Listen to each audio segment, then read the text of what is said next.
Poor Stephen Nolan has had to apologise. I think the BBC is now beginning to learn that you take initiative and you take control of the stories that are literally falling like petals from the broadcasting corporation.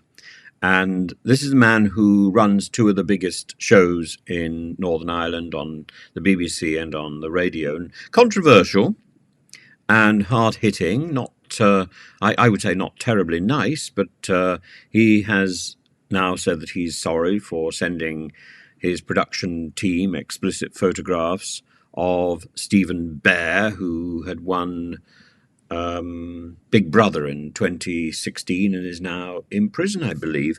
And Stephen Nolan wanted him on his television programme, and the production team, I gather, were having none of it, so he started sending these photographs. Now, there are ways to gain control if you feel you're losing control, or if you feel no one's listening to you. I suppose if you don't like the subject matter, you can turn the subject into something personal. Somebody's ranting on at you. Say, well, "Oh, and what were you doing yesterday? What have you been anywhere interesting over the summer?" And people love talking about themselves, and then they feel happy.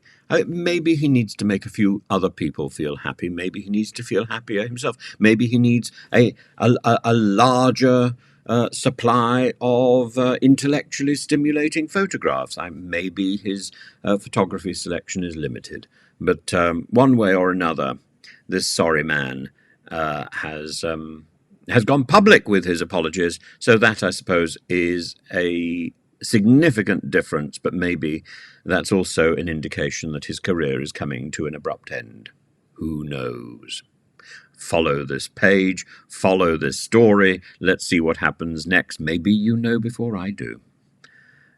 I must say, what I've learnt about Stephen Nolan, it doesn't endear me to the man.